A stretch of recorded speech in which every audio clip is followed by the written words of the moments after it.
everyone. A very warm welcome back once again to our ongoing series on the glories of our most beloved Sri Vrindavan Dham. Thank you for being with us.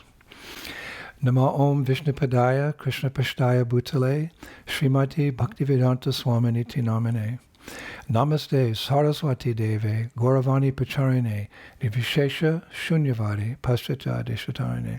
All glories to Srila Prabhupada. So, we are continuing with our series on the summer season in Vrindavan. This will be the fourth lecture in the series.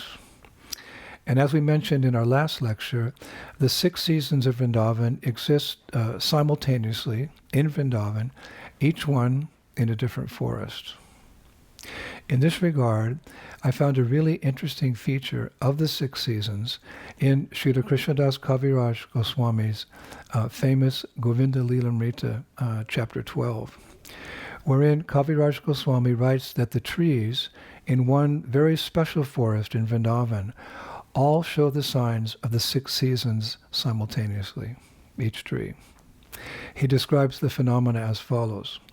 On a single tree, one branch has new shoots, another has flower buds, and yet another has blooming flowers. On another branch, the leaves are green, and on another, they're white. One branch has unripe fruit, while another has fruit in the process of becoming ripe, and yet another has fully ripened fruit. In other words, all the signs of the 6 seasons in one tree, and there's a forest of them. Special forest. And Krishnadas Kaviraj concludes by saying, this forest of Vrindavan is decorated with the opulences and sweetness of all the 6 seasons. Filled with love for you, Krishna, this forest yearns to taste the happiness of directly serving you with them. So beautiful. Now, I was also reading that Srila Vishwanath Chakravarti Thakur notes a similar phenomena in chapter 14 of Krishna Bhavanamritam. Therein he writes that Krishna is speaking to Sri Radha, noting how there are specific birds present in each of the seasons in Vrindavan, and accordingly a forest. But while walking, he and Radha come across a scene where all these unique seasonal birds are all together. Krishna says, and I quote, "My dear Radha, look, the pikas, titibas, chatakas, swans, shukas, and haritakis have all joined together, singing their own unique songs. Here we can hear all the 6 seasonal birds together at the same time." I thought that was really beautiful and worth sharing.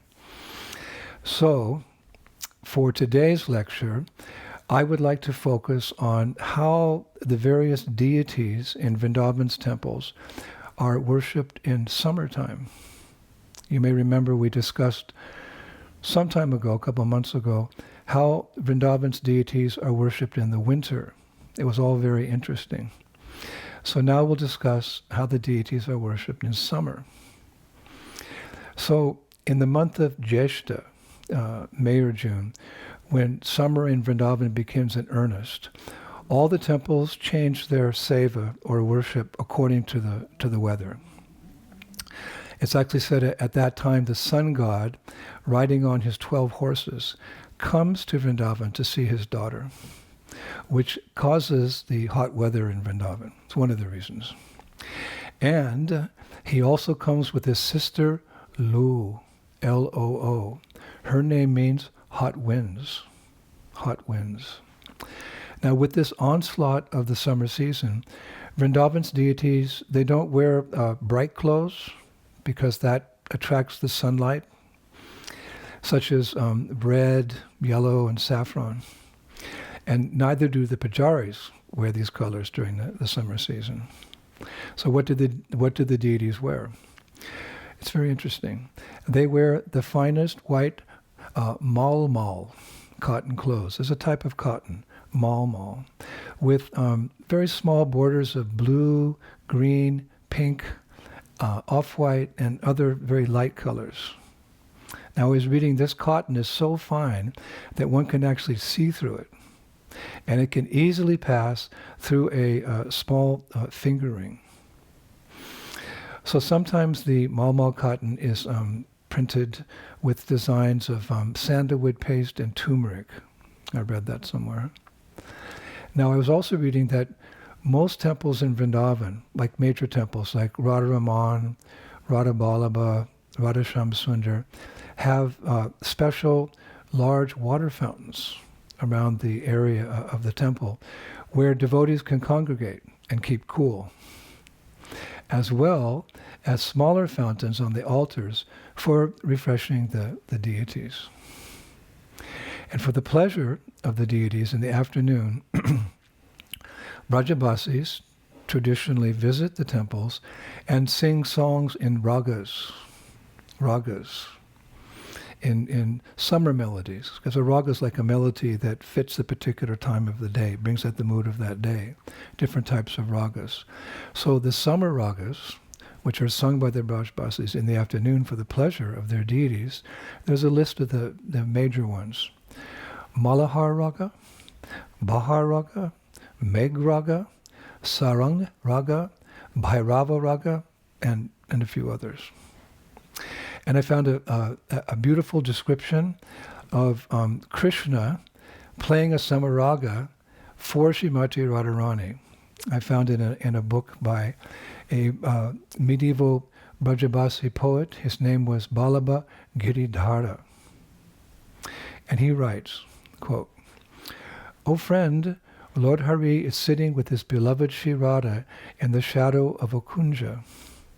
Taking permission from Radha by folding his palms, Krishna began playing a summer raga on his flute, called Sarang Raga.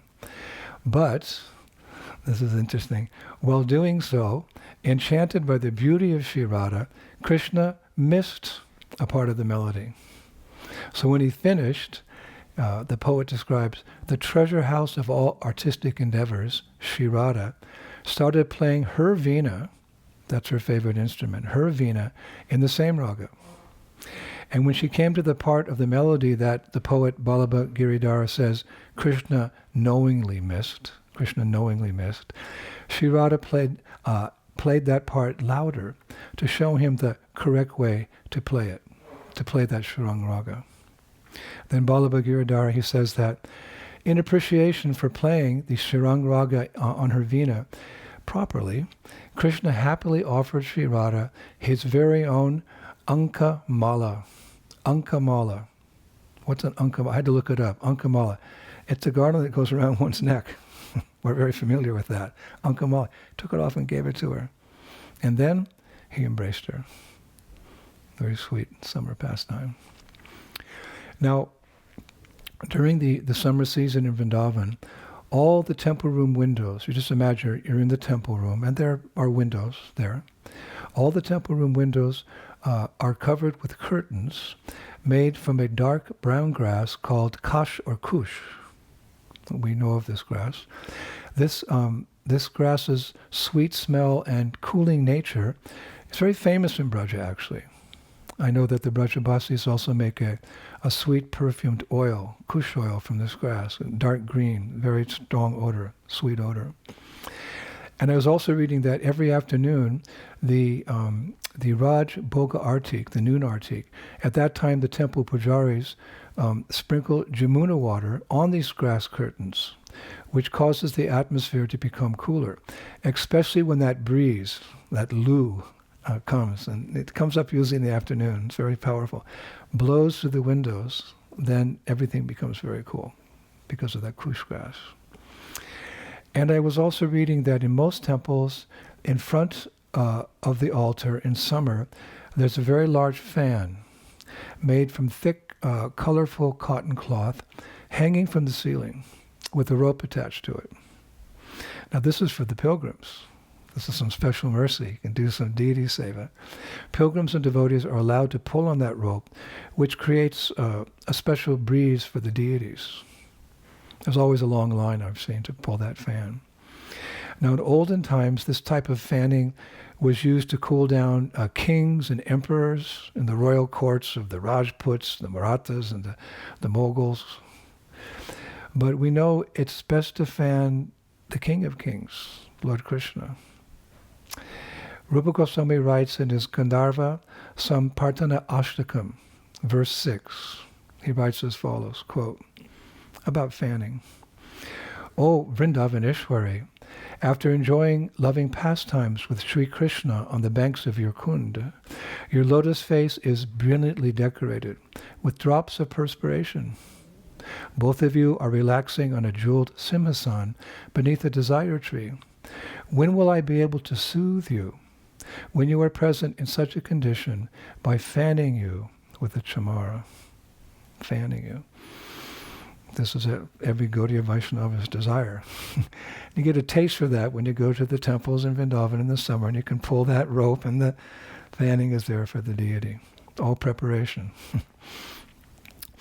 Also, as one can imagine, sandalwood, with its cooling effect, plays an important part in keeping Vrindavan's deities cool in the summer.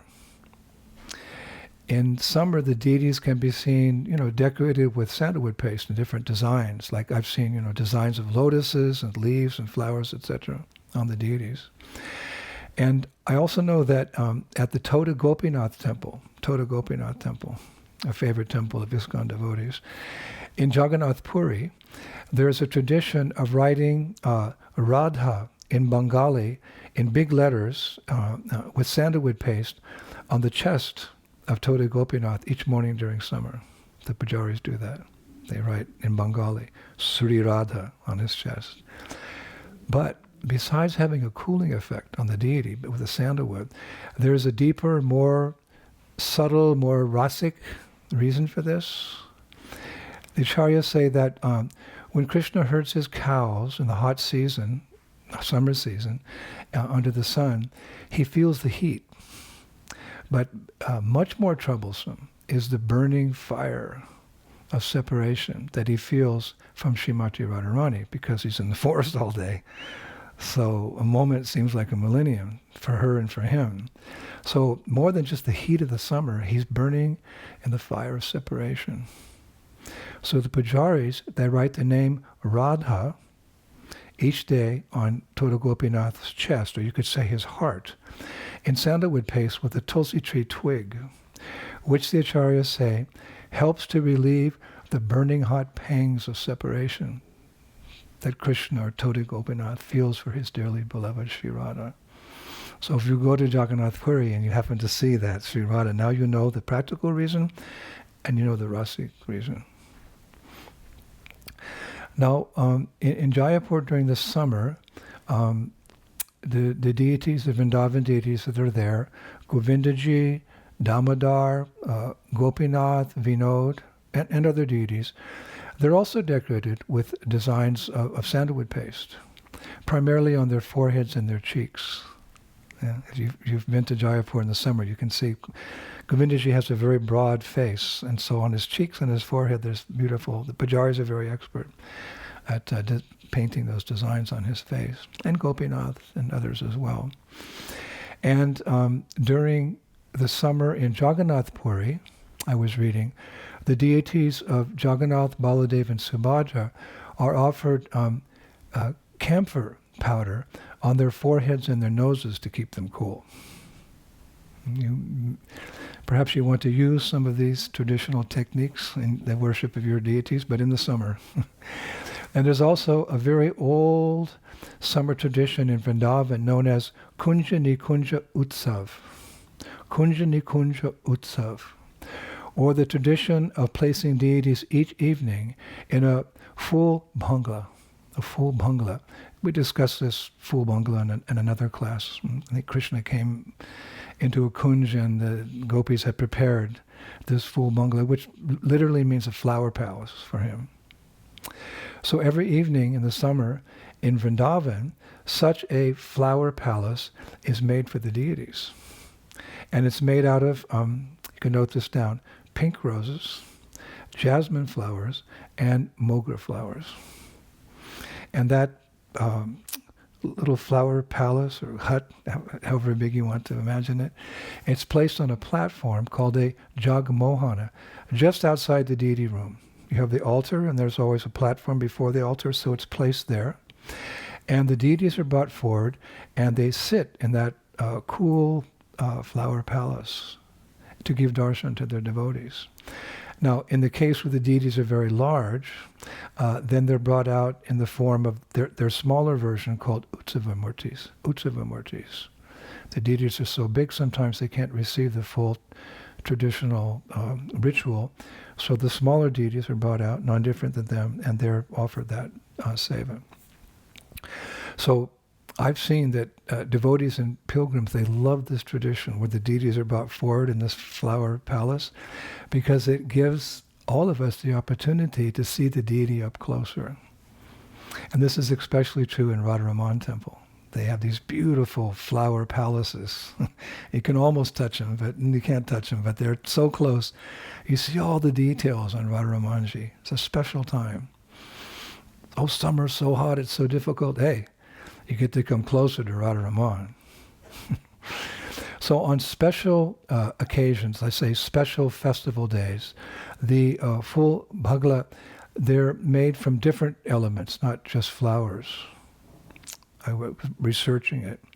One type of full mangala is made of kusha grass. It's called a kashaka mangala.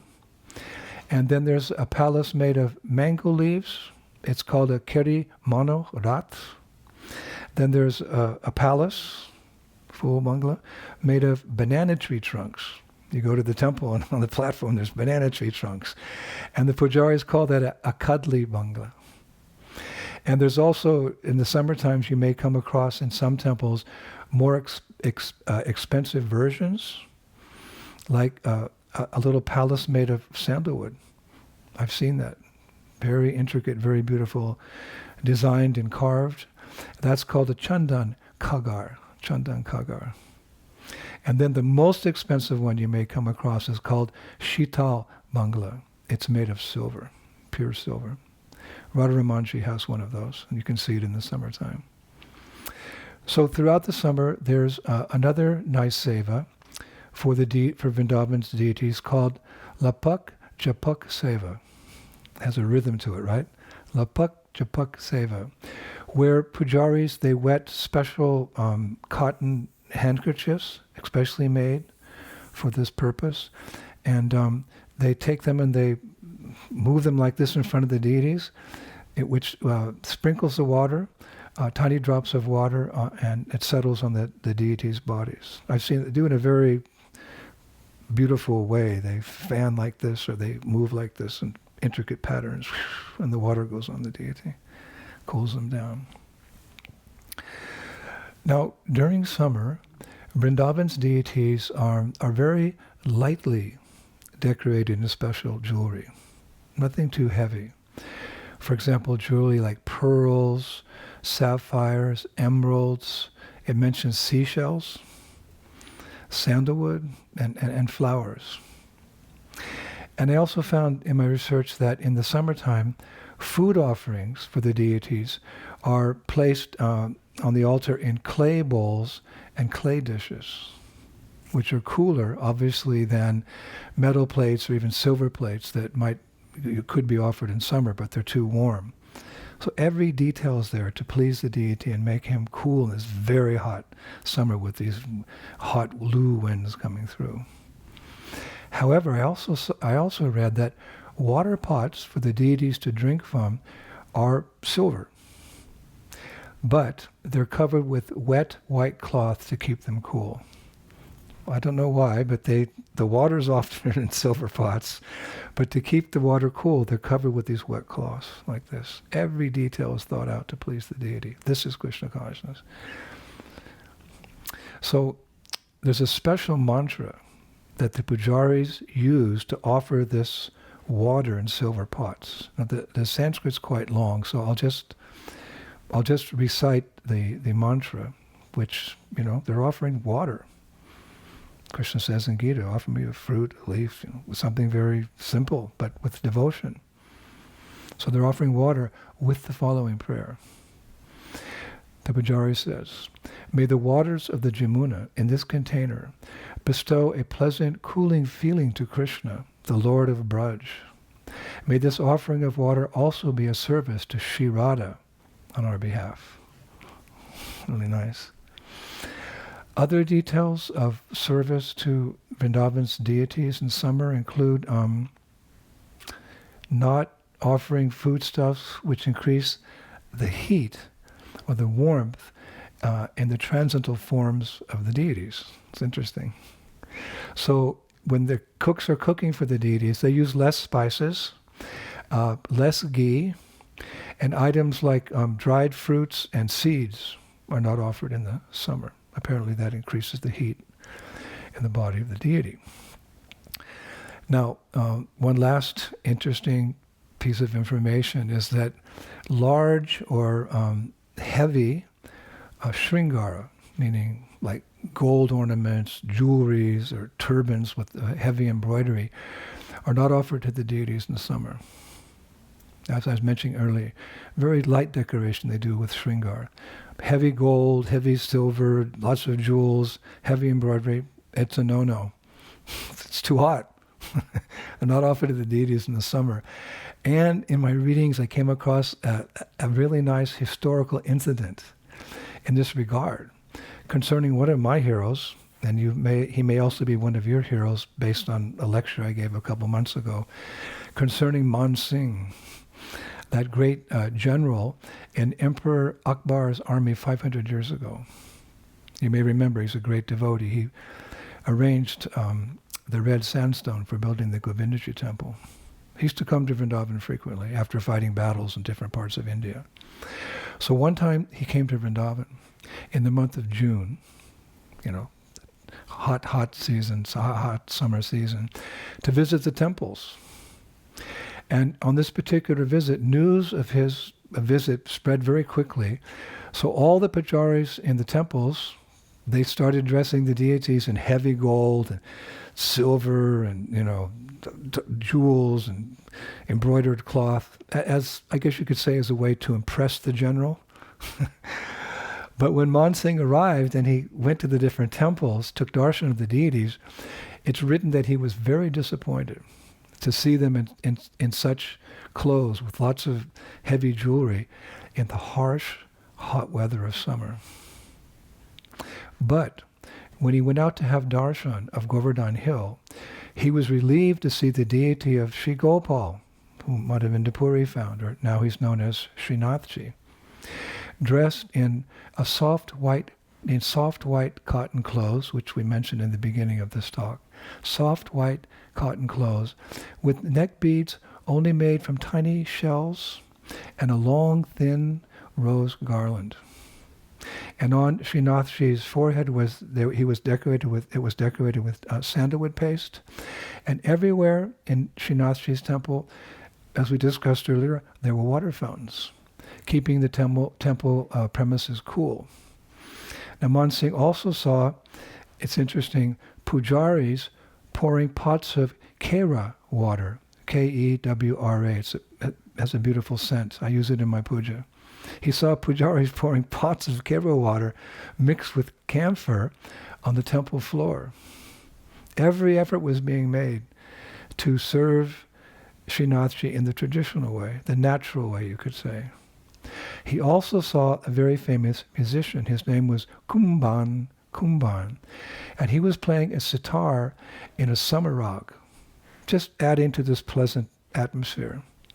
Now Man Singh was so happy to see this seva of Gopal, or Srinathji, that he immediately donated a large piece of land on the outskirts of Govardhan Hill for the service of Gopal, of Nathji.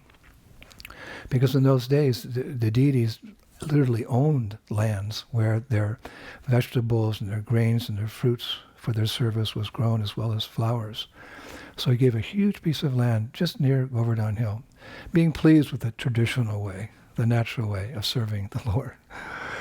So these are some of the traditions in which the deities in Vrindavan are worshipped in the summer season. And it's interesting to note that these ways of keeping the deities, their servants, and the pilgrims cool in summer are still practiced in most temples in Vrindavan. I've seen it. In most temples, at least, where the deity is and the altar, etc., even around, there's no air conditioning. They keep it traditional, the traditional Braj, which is the best way to live. And they keep cool. So I would like to conclude today with a quote from my very dear god sister, Yamuna Dasi, which I found on a wonderful website. You may have visited this website. It's called Unalloyed, the Jamuna Devi Legacy Project. Unalloyed, the Jamuna Devi Legacy Project. And there I was reading that Jamuna once wrote about her early experiences in India. And it's very revealing, very instructive for all of us. And I'll just recite what she wrote. Quote, she's speaking about her time in early days in Vrindavan. Quote, the summer of 1972 was a challenging time for all of our small party. It was the first time in my life that I had undergone such insurmountable austerity. The heat in Vrindavan was incredibly unbearable, and some people were going to the hospital with heat exposure. The temperature hovered around 115 to 125 degrees Fahrenheit. And we had no fans, no screens, no windows, sometimes very little water, and we were eating just some boiled dal soup and chapatis as per Srila Prabhupada's instructions. She goes on, it was a daunting experience. So I would pray each day, please, my Radha Damodar, help me to conquer this heat, to become impervious to it. Deal with it as Prabhupada before me and as the Goswamis do today. Let me tolerate it better tomorrow than I have today.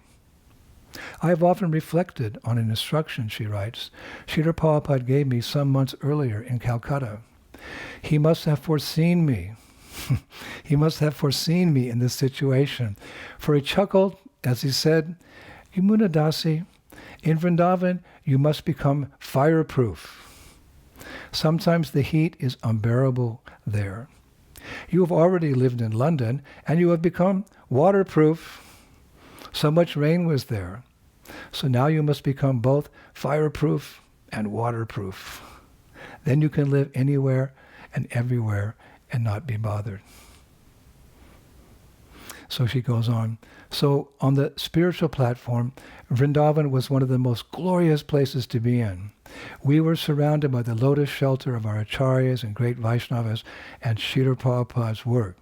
But on the material side, it was a whole new type of service. Hare Krishna. Jamuna Devi Dasi Ki Jai. Hare Bol.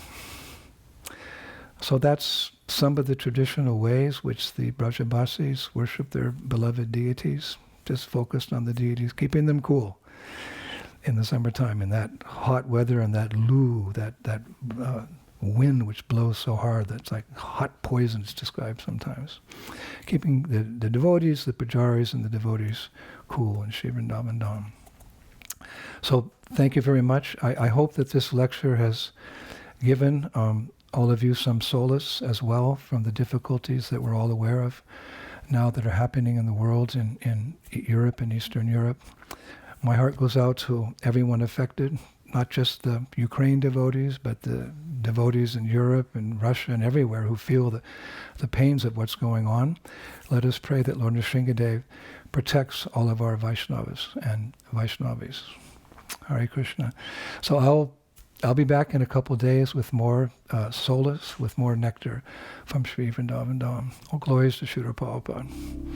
Shri Shri Gaura Nitai ki, Shri Shri Krishna Balaram ki, Shri Shri Radha Shama Sundar ki, Vrindavaneshwari Shrimati Radharani ki, Shri Mayapur Dham ki, Shri Shri Gaura Nitai ki, Shri Krishna Shankirtan Yagya ki, Gaur Premanandi, Jai Jai Sisi Radhe